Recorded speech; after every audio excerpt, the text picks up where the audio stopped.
UP ASI का exam हो चुका है। बहुत से लोग ऐसे हैं बस जिनको कट ऑफ की फिक्र है, वो कह रहे हैं भाई कितने क्वेश्चन सही हो तो हमारा टाइपिंग के लिए नाम आएगा और फाइनल रिजल्ट होगा। ठीक है, तो इससे रिलेटेड मैं पूरी जानकारी देने वाला हूँ। साथ ही मैं इस वीडियो में बताऊंगा कि आप अगर बिल्कुल फ्रेशर हैं तो आप टाइपिंग कैसे कर सकते हैं, तो कभी टाइपिंग नहीं की उनके लिए मैं ऐसा एक ट्रिक बताऊंगा या एक ऐसा सोल्यूशन बताऊंगा कि वो बिल्कुल अपनी जो टाइपिंग है उसको इम्प्रूव कर पाएंगे।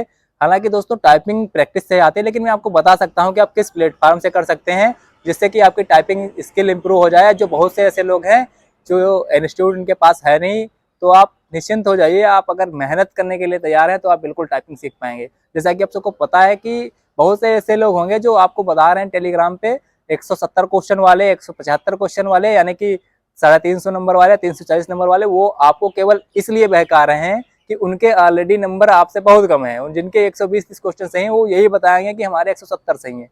क्योंकि अगर आप होपलेस हो जाएंगे उनकी बातों को लेकर के कि उनके नंबर बहुत हैं और आपके कम है, तो आप टाइपिंग नहीं करेंगे। ठीक है, जैसा कि आप सभी को पता है कि पिछली वाली वैकेंसी में पहले 2.5 गुना बुलाया था, फिर लगभग 2.5 गुना कहते हैं और बुलाया जाता था। 4563 पहले बुलाया था और उसके बाद भी सेकेंड मेरिट लिस्ट जारी हुई थी तो उसमें भी बुलाया गया। तो आपको टेंशन लेना है नहीं। आपका जो प्राइमरी काम है, ठीक है, जो पहले आपको करना है वो सबसे पहले आपको टाइपिंग की प्रिपरेशन करनी है। अब मैं बताता हूँ टाइपिंग की प्रिपरेशन कैसे करें। ठीक है, सबसे पहले एक वेबसाइट आती है typingdava.com करके। आप स्टार्टिंग पे वहां पर एक ऑप्शन होगा टाइपिंग ट्यूटर, आप उस पर जाइए और उसमें जितने भी लेसन्स हैं, चाहे हिंदी के हों चाहे इंग्लिश के हों, पूरे लेसन्स को कंप्लीट करो। उसमें पाई मात्राएं बिल्कुल कठिन कठिन होगा। स्टार्टिंग में आपको लगेगा कि भाई हमसे नहीं हो रहा है, लेकिन आपको जो उसी फेस है उस फेस से आपको सकुशल निकलना है, ढंग से प्रैक्टिस करनी है। आपको अगर बिल्कुल नए हैं, आपकी उंगलियां तब भी नहीं सेट हो रही है, तो एक लेसन को आप 2 बार करिए। 40-50 लेसन करने के बाद आपको लगेगा कि हमारी स्किल इंप्रूव हुई है और हमारी उंगलियां सेट हो गई हैं। फिर धीरे धीरे आपकी टाइपिंग स्किल इंप्रूव हो जाएगी। और आपको टाइपिंग करते समय क्या ध्यान रखना है, देखो सबसे पहले आपको जिस उंगली से जो जो बटन प्रेस करनी है उसी से करना है। उस पर मार्क रहेगा कि आपको किस उंगली से कौन सी बटन प्रेस करनी है, आप उसको उससे करेंगे। और हाँ, ध्यान रखना कि जो बैक स्पेस है उसको बिल्कुल बिल्कुल भी यूज ना करें। और जो भाई लैपटॉप से टाइपिंग करते हैं ना, तो लैपटॉप के कीबोर्ड का 1% यूज मत करें, वरना आपकी टाइपिंग बनने के बजाय बिगड़ जाएगी। ठीक है, आपको उससे नहीं करना है। और हाँ, एक स्टैंडर्ड कीबोर्ड आप HP का ले सकते हैं, लगभग 1000 रुपए के आसपास होगा। आप उससे अगर टाइपिंग करेंगे तो वो एक स्टैंडर्ड कीबोर्ड है, आपको हर जगह इजिली वहाँ मिलेगा। ठीक है, उससे टाइपिंग करनी है। यह हो गई टाइपिंग की बात। अब कट ऑफ के बारे में जैसा कि मैंने बताया पिछले वीडियो में एनालिसिस करके बताया था कि 2021 वाली वैकेंसी और इस वाली वैकेंसी को कंपेयर किया था। 23 मिनट की वीडियो है, इस टॉपिक पे बात नहीं करूंगा क्योंकि वीडियो लंबा बन जाएगा। तो मैं उसका लिंक दे दूंगा, आप चैनल पर विजिट करके भी देख सकते हैं वो वीडियो। और एक मैंने टेलीग्राम पे चैनल बनाया है जिसमें केवल यूपी एएसआई वाले भाई, अगर आप यूपी कंप्यूटर वाले हैं, कंप्यूटर ऑपरेटर वाले हैं, तो आप उस चैनल को मत ज्वाइन करना। केवल यूपी एएसआई वाले भाई इसको ज्वाइन करें जो एग्जाम दे चुके हैं। जैसा कि आप सभी को पता है, जो हमारी बहनें शॉर्ट हैंड किए हैं, जो हमारे भाई शॉर्ट हैंड किए हैं, वो कह रहे हैं कि हमारे 135 क्वेश्चन सही हैं, 270 नंबर बनने हैं, 280 बनने हैं।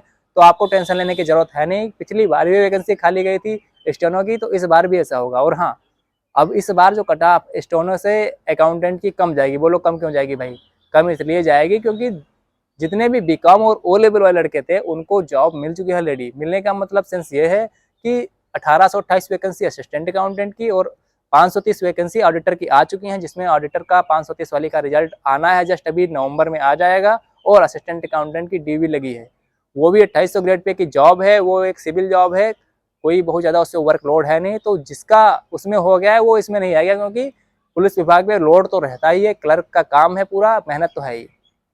तो बीकॉम वाले भाई तो ऑलरेडी सेटल्ड है, वो इसमें इंटरफेयर नहीं करेंगे। क्योंकि ऑडिटर में टाइपिंग नहीं है, असिस्टेंट अकाउंटेंट में टाइपिंग नहीं है, और इसमें टाइपिंग है, तो क्यों रगड़ेंगे टाइपिंग में भाई? तो बिल्कुल निश्चिंत हो जाओ। जितने भी लड़के थे बीकॉम प्लस ओ लेवल वाले, उनका कहीं ना कहीं 100% हो चुका है। और जैसा कि आपको पता है कि लास्ट 23 की वैकेंसी है। बहुत से ऐसे लोग हैं जिसका किसी दूसरी पोस्ट पे हो गया। एक मेरा दोस्त था EPFO में, जिसकी जॉब लग गई है बेंगलुरु में, और ऐसा बंदा था अगर वो एग्जाम देता तो बिल्कुल सीट खा जाता। यूपी कंप्यूटर ऑपरेटर के भी खा जाता और ASI की भी खा जाता, क्योंकि ब्रिलियंट लड़का था। ऐसे बहुत लड़के एग्जाम भी छोड़े हैं। और बहुत ऐसे लड़के हैं यूपी पुलिस कांस्टेबल वाले जो आए थे अपना ट्रेनिंग सेंटर से, वो एग्जाम तो दे दिया भाई, लेकिन वो टाइपिंग का टाइम कहाँ पाएंगे? उनके पास टाइम है कि वो 3-4 घंटा टाइपिंग करेंगे? बताओ, 2 महीने में टाइपिंग करवा लेंगे। और 2 महीना का उनके पास टाइम नहीं है, वो तो ट्रेनिंग कर रहे हैं ना, अभी उनका टाइम, अभी ट्रेनिंग टाइम चलेगा, तो वो लोग भी टाइपिंग नहीं कर पाएंगे। तो बस यही गोल्डन अपॉर्चुनिटी है आपके पास कि आप टाइपिंग करें, मन लगा के करें, धुआंधार, आगे मत देखो। चला आज यहाँ खड़े हैं, 10 किलोमीटर आगे का हम देखना चाहते हैं, कैसे देख लोगे भाई? आगे चलोगे तभी तो देखोगे आगे क्या है। जिन लोगों को लगता है कि उनके नंबर 140-45 क्वेश्चन सही हैं, क्लर्क की बात कर रहा हूँ ना, वो लोग निश्चिंत हो जाओ, धड़ाके से टाइपिंग करो धुआंधार तरीके से। इस बार भी लगभग 5-6 गुना लोग बुलाए जाएंगे लास्ट तक, देखना। और DBPST में बहुत से लोग निकलेंगे, कुछ लोग हाइट में निकलेंगे, कुछ लोग को कलर ब्लाइंडनेस भी निकलेंगे। आगे ये मेडिकल का बात कर रहा हूँ मैं, मेडिकल की, ठीक है। DBPST में निकलेंगे, फर्जी डिप्लोमा वाले निकलेंगे, बनवा के रखे हो फर्जी वाला। नाम नहीं लूंगा मैं किसी का, वरना आप कहोगे कि ये डिप्लोमा हमारा है। तो ऐसा नहीं है कि आप पे कटाच कर रहा हूँ। आपका अगर अथराइज यूनिवर्सिटी से नहीं है, आपने बैक डेट में बनवाया, तो भाई जेल भी जाओगे, आपके खिलाफ कार्रवाई भी होगी, और भविष्य में जितनी भी यूपी से संबंधित वैकेंसी आएंगी सबके लिए डिबर किए जाओगे तुम। तो ऐसे बहुत लोग हैं, 20-30% लोग ऐसे होंगे जो फर्जी वाले हैं भाई। तो आप निश्चिंत रहो, अगर आपके पास एक वैलिड डिप्लोमा है, चाहे बीटेक वाले हो, चाहे आपके पास ओ लेवल है या PGDCA है या कोपा है, और बहुत से डिप्लोमा है। मैंने एक डिप्लोमा पे वीडियो बनाया है कि कौन कौन से डिप्लोमा आपके पास होने चाहिए, तब आप ओ लेवल के इक्विवेलेंट होंगे। तो आपके पास वैलिड सर्टिफाइड डिप्लोमा है तो आप निश्चिंत हो जाओ, दमदार तरीके से टाइपिंग करो। ये आज की जानकारी थी, और कोई जानकारी चाहिए तो एक बार कमेंट करो। और टेलीग्राम चैनल मैंने बनाया है जिसमें केवल UPSI वाले भाई मैंने बताया आपको ऑलरेडी, आप उसमें ज्वाइन करें।